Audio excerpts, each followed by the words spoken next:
Hello friends, welcome back to our channel. Friends, ఈ వీడియోలో మనం ఈరోజు అన్ని న్యూస్ పేపర్లో వచ్చినటువంటి ఇంపార్టెంట్ ఎడ్యుకేషన్ అప్డేట్స్తో పాటు చాలా ముఖ్యమైనటువంటి కరెంట్ అఫైర్స్ కూడా రావడం జరిగింది.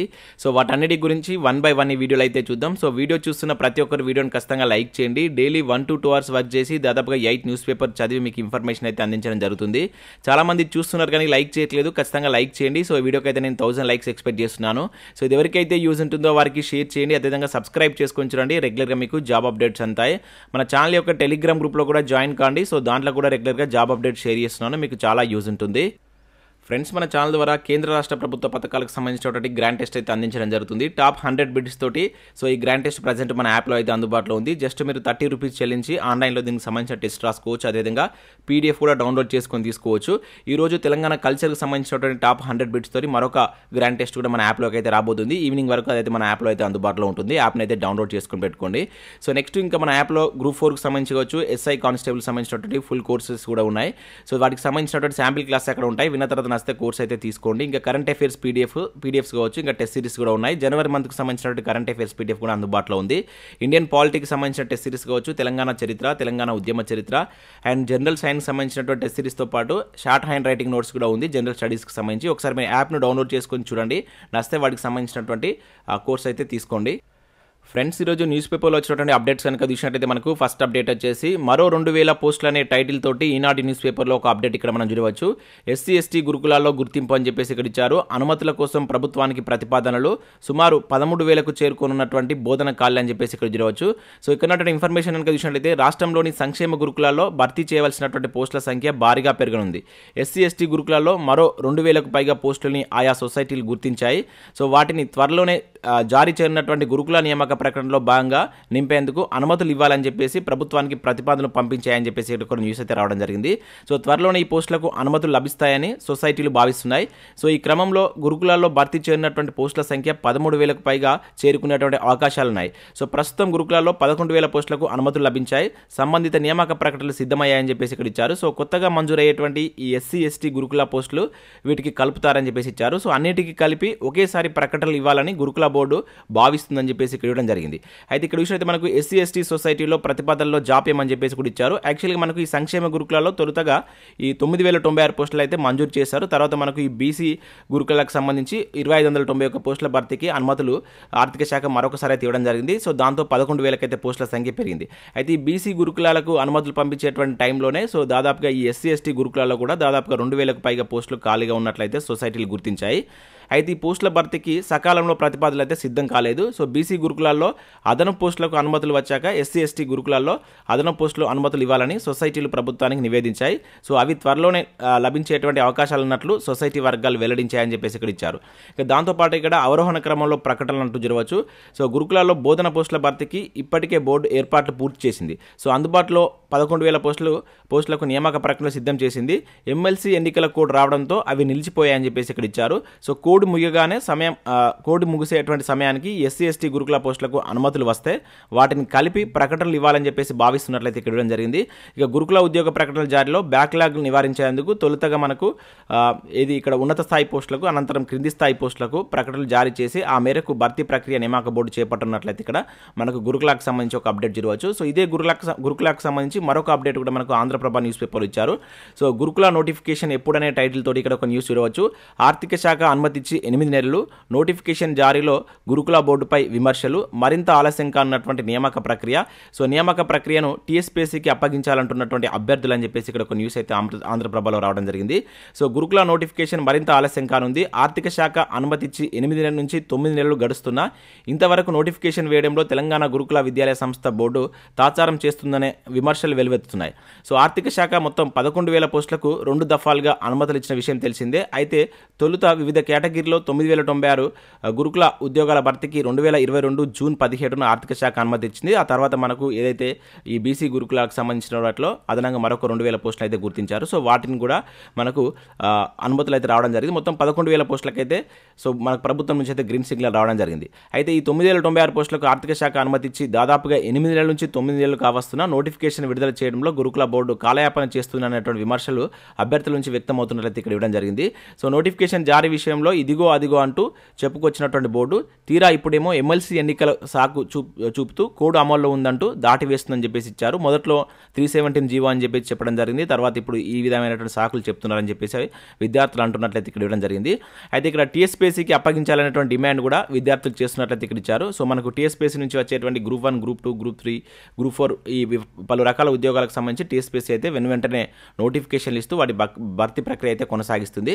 సో టీఎస్పీఎస్సీకి అప్పగించాలని చెప్పేసి కూడా ఇక్కడ మనకు తెలంగాణ రాష్ట్ర బీడీడీడీ అభ్యర్థుల సంఘ అధ్యక్షుడు రామ్మోహన్ కూడా డిమాండ్ చేసినట్లు ఇక్కడ ఒక అప్డేట్ అయితే ఇవ్వడం జరిగింది. సో ఇది మన గురుకులకు సంబంధించి 2 పేపర్స్లో ఈరోజు మనకు 2 ఆర్టికల్స్ అయితే రావడం జరిగింది. సో నెక్స్ట్ అప్డేట్ కనుక చూసినట్టయితే మనకు ఈ వారం వెలుగు సక్సెస్ న్యూస్ పేపర్లో సైన్స్ అండ్ టెక్నాలజీకి సంబంధించినటువంటి ఆర్టికల్స్ అయితే రావడం జరిగింది. ముఖ్యంగా ఇక్కడ చూసినట్టయితే మనకు ఇండియన్ మిసైల్ ప్రోగ్రామ్ అంటూ సో ఇటీవల మనకు ప్రయోగించినటువంటి మిసైల్కి సంబంధించినటువంటి ఇన్ఫర్మేషన్ కావచ్చు, దాంతోపాటు ఇక్కడ తొలి వీర్బల్ దివాస్ సంబంధించినటువంటి కరెంట్ అఫైర్స్ కావచ్చు, గ్రామాల్లో కనిపించేటువంటి నిరుద్యోగిత అని చెప్పేసి, అదేవిధంగా నిజాం కాలంకు సంబంధించినటువంటి కొన్ని బిడ్ బ్యాంక్ అండ్ బీహార్లో కులగణన జనగణన అని చెప్పేసి ఇక్కడ చూడవచ్చు. సో ఓవరాల్గా అయితే కరెంట్ అఫైర్స్ సంబంధించి మనకు ఒక మంచి ఆర్టికల్ ఈసారి అయితే మనకు వెలుగు సక్సెస్ న్యూస్ పేపర్లో రావడం జరిగింది. సో ఇంట్రెస్టెడ్ క్యాండిడేట్స్ ఒకసారి దీన్ని డౌన్లోడ్ చేసుకొని చూసేటువంటి ప్రయత్నం చేయండి, లేదంటే మన టెలిగ్రామ్లో జాయిన్ కండి. సో SJTutorials అఫీషియల్ అని చెప్పేసి ఉంటుంది, దానిలో మీరు జాయిన్ అయినట్లయితే నేను వీక్లీ వన్స్ వీటన్నిటిని ఒకసారి మన టెలిగ్రామ్లో షేర్ చేస్తున్నారు. మీరు అక్కడి నుంచి కూడా వీటిని మీరు డౌన్లోడ్ చేసుకుని అయితే చూడవచ్చు. నెక్స్ట్ మనకు ఆంధ్రజ్యోతి దిక్సూచిలో కూడా సో ఇండియన్ పాలిటిక్స్ సంబంధించినటువంటి ఒక ఆర్టికల్ అయితే ఇచ్చారు. సో రాష్ట్రాల్లో రాష్ట్రపతి పాలనకు సంబంధించినటువంటి ఆర్టికల్ ఇది. సో రానున్నటువంటి పోటీ పరీక్షలో మీకు చాలా యూజ్ అవుతుంది. సో ఇక్కడ మనకు చైతన్య దేవ్ సార్ రాసినటువంటి ఆర్టికల్ ఇది. సో చాలా బాగుంది. సో దీన్ని కూడా నేను మన టెలిగ్రామ్లో షేర్ చేస్తాను, లేదంటే మీరు ఆంధ్రజ్యోతి న్యూస్ పేపర్ డౌన్లోడ్ చేసుకుని కూడా చూసుకోవచ్చు. ఇంకా నెక్స్ట్ చూసినట్లయితే మనకు నిజామాబాద్ జిల్లాలో 22 మెడికల్ ఆఫీసర్ పోస్టులకు సంబంధించినటువంటి ఒక నోటిఫికేషన్ అయితే రిలీజ్ కావడం జరిగింది. సో వీటికి సంబంధించి ఇక్కడ మీరు చూసినట్లయితే సో వాళ్ళకు డిగ్రీలో వచ్చినటువంటి మార్క్స్, సో ఇక్కడ డిగ్రీలో ఇక్కడ BAMS కావచ్చు, అదేవిధంగా BUMS, అదేవిధంగా BHMS చేసినటువంటి వాళ్ళైతే వీటికి అప్లై చేసుకోవచ్చు. 18 నుంచి 44 సంవత్సరాల మధ్య మీ ఏజ్ అనేది ఉండాలి.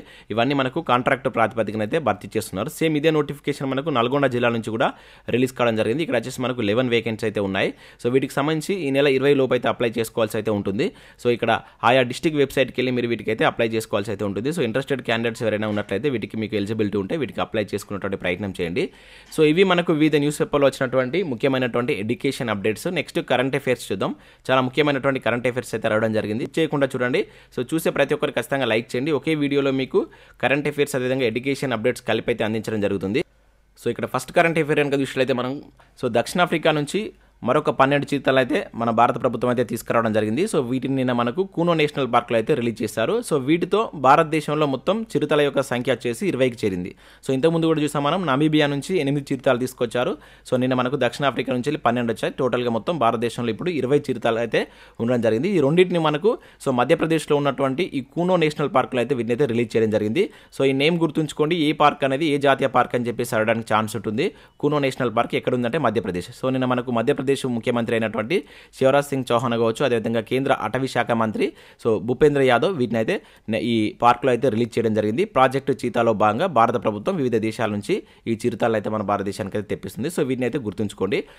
సో నెక్స్ట్ కరెంట్ అఫైర్ కనుక చూసినట్లయితే made in India electric flying tax ఇదే అంటూ ఒక ఇంపార్టెంట్ కరెంట్ అఫైర్ ఇక్కడ మనం చూడవచ్చు. సో డెవలప్ చేసినటువంటి స్టార్ట్అప్ కంపెనీ ఈప్లేన్ అని చెప్పేసి ఇక్కడ ఇవ్వడం జరిగింది. సో ఇక్కడ ఉన్నటువంటి ఇన్ఫర్మేషన్ కనుక చూసినట్లయితే మనకు హెలికాప్టర్ కంటే వేగంగా వెళ్ళేటువంటి ఎలక్ట్రిక్ ఫ్లయింగ్ ట్యాక్సీ IIT మద్రాస్కి చెందినటువంటి స్టార్ట్అప్ ఒకటి డెవలప్ చేసినట్టు ఇక్కడైతే మనం చూడవచ్చు. సో ఆ కంపెనీ నేమ్ వచ్చేసి చూసినట్లయితే మనకు ఈప్లేన్ అనేటువంటి కంపెనీ దీని అయితే డెవలప్ చేయడం జరిగింది. సో మనకు IIT మద్రాస్కి చెందినటువంటి స్టార్ట్అప్ ఇది. సో 2017లో మొదలైనటువంటి స్టార్ట్అప్ ఈప్లేన్ కంపెనీ బెంగళూరులో జరుగుతున్నటువంటి మనకి ఏదైతే ఏరో ఇండియా షోలో దీని అయితే నిన్న ప్రదర్శనకు పెట్టింది. సో దీని యొక్క హైలైట్స్ ఏంటంటే మనకు ఒకసారి కనుక సింగిల్ ఛార్జింగ్ కనుక చేసినట్లయితే ఇది 200 కిలోమీటర్లు ప్రయాణిస్తుందని చెప్పేసి అయితే ఇవ్వడం జరిగింది. సో దాంతోపాటుగా ఇవి ఎలక్ట్రిక్ కార్ల కంటే దాదాపుగా 10 రెట్లు ఎక్కువ వేగంతో ఇవి ప్రయాణిస్తాయని చెప్పేసి అయితే ఈప్లేన్ కంపెనీ అయితే పేర్కొంటుంది. సో ఈ ఈప్లేన్ కంపెనీకి సంబంధించినటువంటి CEO ఎవరనేది కనుక చూసినట్లయితే మనకి ఇక్కడ సత్య చక్రవర్తి అనే పర్సన్ దీని యొక్క CEO. ఈ నేమ్ కూడా గుర్తుంచుకోండి అండ్ కంపెనీ నేమ్ గుర్తుంచుకోండి. ఇంకా దీన్ని పార్కింగ్ చేయడానికి కూడా జస్ట్ 25 చదరపు మీటర్ల ప్లేస్ని మాత్రం ఇది ఆక్రమిస్తుందని చెప్పేసి అయితే వాళ్ళైతే ఎక్స్ప్లెయిన్ చేయడం జరిగింది. సో ముఖ్యంగా ముఖ్యంగా మనం ఇక్కడ గుర్తుంచుకోవాల్సిందంటే ఇటీవల వార్తల్లో నిలిచినటువంటి ఎలక్ట్రిక్ ఫ్లయింగ్ ట్యాక్స్ అనేటువంటిది ఎవరు తయారు చేశారని చెప్పేసి అడగడానికి ఛాన్స్ ఉంటుంది. ఐఐటి మద్రాస్ చెందినటువంటి ఒక స్టార్టప్ కంపెనీ. సో ఆ కంపెనీ నేమ్ ఏంటంటే ఈ ప్లేన్ అని చెప్పేసి గుర్తుంచుకోండి. చాలా ఇంపార్టెంట్. మనకు బెంగళూరులో ఏరో ఇండియా షో అయితే జరుగుతుంది. సో దానిలో దీని అయితే ప్రదర్శనకు పెట్టారు. సో వీటిని అయితే గుర్తుంచుకోండి. ఇటీవల కాలంలో మనకు ఈ స్టార్టప్స్ సంబంధించి మనం ఎక్కువగా అయితే వార్తలు చూస్తున్నాం. వీటన్నిటి ఒక్క దగ్గర లింక్ చేసుకోండి, మీకు ఈజీగా గుర్తుంటుంది. సో నెక్స్ట్ చూసినట్లయితే సనత్ నగర్ ఠానాలో లైబ్రరీ అంటే ఇక్కడ చూడవచ్చు. 6వ తరగతి విద్యార్థి విజ్ఞప్తి మేరకు ఏర్పాటు. రాష్ట్రంలోనే తొలిసారిగా పోలీస్ స్టేషన్లో లైబ్రరీ అని చెప్పేసి ఇక్కడ జరిగింది. సో ఇక్కడ మనం డైరెక్ట్గా గుర్తుంచుకోవాల్సిందే. సో మనకు ఇటీవల తెలంగాణలో ఏ పోలీస్ స్టేషన్లో మొదటిసారిగా లైబ్రరీ అందుబాటులోకి వచ్చిందని చెప్పేసి అడగడానికి ఛాన్స్ ఉంటుంది. సో సనత్ నగర్ అని చెప్పేసి గుర్తుంచుకోండి. సనత్ నగర్ పోలీస్ స్టేషన్లో మనకు లైబ్రరీని ఏర్పాటు చేస్తూ సో ఈ పోలీస్ స్టేషన్ అయితే మనకు వార్తల్లో ఉండడం జరిగింది. సో ఆ నేమ్ గుర్తుంచుకొని డైరెక్ట్గా మనకు అడగడానికి ఛాన్స్ ఉంటుంది. సో నెక్స్ట్ విషయం అయితే ఇక్కడ ఆక్స్ఫర్డ్ విశ్వవిద్యాలయ ఆసుపత్రులకు సీఈఓగా భారత సంతతి మహిళ అని చెప్పేసి ఇక్కడ ఒక అప్డేట్ మనం చూడవచ్చు. సో మనకు భారత సంతతికి చెందినటువంటి వైద్యురాలు మేఘనా పండిట్ను ఆక్స్ఫర్డ్ విశ్వవిద్యాలయ ఆసుపత్రులకు సీఈఓగా నియమిస్తున్నట్లు సో ఇక్కడైతే ఆ సంస్థ అయితే ప్రకటించినట్లు ఇక్కడ ఒక అప్డేట్ అయితే రావడం జరిగింది. సో యూకేలోనే అతిపెద్ద బోధన ఆసుపత్రిగా మనకి ఆక్స్ఫర్డ్ విశ్వవిద్యాలయానికి అయితే పేరుంది. సో ఈమె 2022 జూలై నుంచి తాత్కాలిక సీఈఓగా అయితే పనిచేస్తున్నారు. సో ఇప్పుడు పూర్తి స్థాయి సీఈఓగా నియామకం ఇటీవల జరిగినటువంటి ఎంపికలో ఈమెను ఎంపిక చేసినట్లు ఇక్కడైతే మనకి ఇవ్వడం జరిగింది. సో ఇక్కడ నేమ్ గుర్తుంచుకోండి. సో అండ్ ఆ విశ్వవిద్యాలయ నేమ్ గుర్తుంచుకోండి. ఆక్స్ఫర్డ్ విశ్వవిద్యాలయానికి సంబంధించి అనమాట. సో ఆక్స్ఫర్డ్ విశ్వవిద్యాలయ ఆసుపత్రులకు సంబంధించి మన భారత్ సంతకు సంబంధించినటువంటి మేఘనా పండిట్ అయితే సీఈఓగా సెలెక్ట్ కావడం జరిగింది. సో నెక్స్ట్ కరెంట్ అఫేర్ చూసినట్టయితే మనకి ఇక్కడ ఐరాస సామాజిక అభివృద్ధి కమిషన్ 62వ భేటీకి అధ్యక్షురాలిగా రుచిరా కాంబోజ్ అంటే ఇక్కడ మనం ఒక అప్డేట్ చూడవచ్చు. సో మనకు ఐక్యరాజ్య సమితిలో భారత శాశ్వత ప్రతినిధి రుచిరా కాంబోజ్ ఐరాస సామాజిక అభివృద్ధి కమిషన్ 62వ సెషన్కి అయితే అధ్యక్షత వహించనుంది. చాలా ఇంపార్టెంట్ ఇది ఇక్కడ. సో దేనికంటే సామాజిక అభివృద్ధి కమిషన్ 62వ సెషన్కి అయితే అధ్యక్షురాలిగా చేయబోతుంది. సో న్యూయార్క్లో ఐరాస కేంద్రం కార్యాలయం జరిగినటువంటి కార్యక్రమంలో కాంబోజ్ ఎన్నిక జరిగినట్లయితే ఇక్కడ జరిగింది. సో దాంతోపాటు ఇక్కడ మరొక ఇంపార్టెంట్ కరెంట్ అఫేర్ ఏంటంటే యూనిసెఫ్ ఇండియా జాతీయ రాయబారిగా మనకు బాలీవుడ్ నటుడు ఆయుష్మాన్ ఖురానా నియమితులు కావడం జరిగింది. సో దీన్ని కూడా గుర్తుంచుకోండి. ఈ పాత్రలో ఆయన బాలల హక్కులపై అవగాహన కల్పిస్తారనమాట.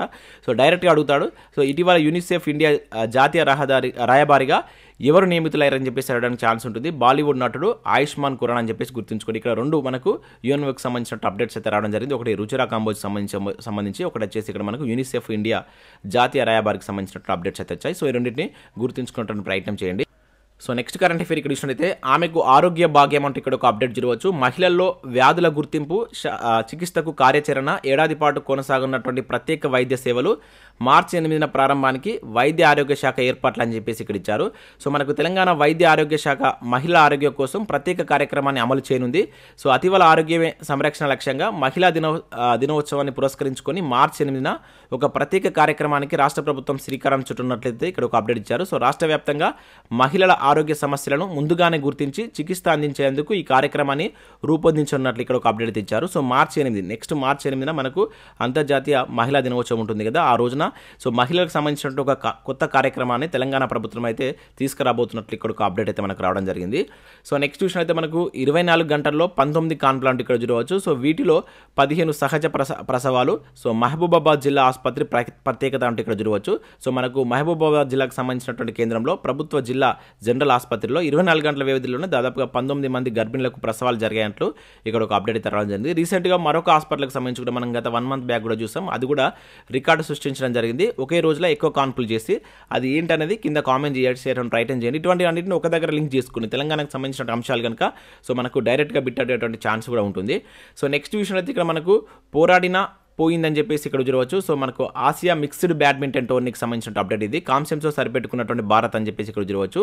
సో ఇక్కడ విషయంలో మనకు దుబాయ్ వేదికగా ఈ ఆసియా మిక్స్డ్ బ్యాడ్మింటన్ టోర్నమెంట్ అయితే జరుగుతుంది. సో దానిలో నిన్న మనకు ఫైనల్ మ్యాచ్ అయితే జరిగింది. సో భారత్ పోరాడి ఓడిపోయినట్లయితే ఇక్కడ ఇవ్వడం జరిగింది.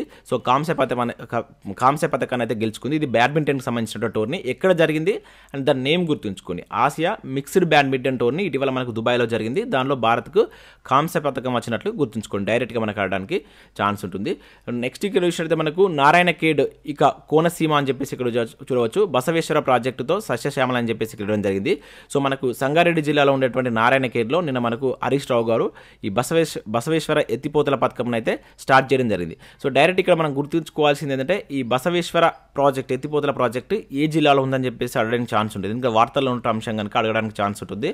సో డైరెక్ట్గా ఇది సంగారెడ్డి జిల్లాలో నారాయణ ఖేడ్లో ఉన్నట్టయితే గుర్తుంచుకోండి. సో ఇవి మనకు వివిధ న్యూస్ పేపర్లో వచ్చిన సంబంధించినటువంటి ఎడ్యుకేషన్ అప్డేట్స్ అదేవిధంగా కరెంట్ అఫైర్స్. సో వీడియో నచ్చినట్లయితే లైక్ చేసి మీ మిత్రులకైతే షేర్ చేయండి. Thanks for watching. Thank you everyone. So అదేవిధంగా ఈరోజు ఈవినింగ్ వరకు మనమైతే తెలంగాణ కల్చర్కి సంబంధించినటువంటి టాప్ 100 బిట్స్ తోడైతే మన యాప్లో ఒక గ్రాండ్ టెస్ట్ అయితే తీసుకొస్తున్నాం. సో ఇంట్రెస్టెడ్ క్యాండిడేట్స్ యాప్ని అయితే డౌన్లోడ్ చేసుకోండి. ఈవినింగ్ లోపు దాన్ని అయితే రిలీజ్ చేస్తాం. సో మీరు టెలిగ్రామ్లో జాయిన్ కండి, దాని అప్డేట్ కూడా నేను దానిలో షేర్ చేస్తాను. సో మన టెలిగ్రామ్ ఈ విధంగా ఉంటుంది, SJTutorials అఫీషియల్ అని చెప్పేసి ఉంటుంది. 12,000కు పైగా సబ్స్క్రైబర్స్ అయితే ఉంటారు. మన ఛానల్ నేమ్ తోటి వేరే వాళ్ళు కూడా సేమ్ SJTutorials అని చెప్పేసి క్రియేట్ చేస్తున్నారు. సో చూసి మీరు మన ఛానల్ లోగో ఉందో లేదో అని కన్ఫర్మ్ చేసుకున్న తర్వాత మన టెలిగ్రామ్లో జాయిన్ అయ్యేటువంటి ప్రయత్నం అయితే చేయండి. సో థ్యాంక్ యూ ఎవరు.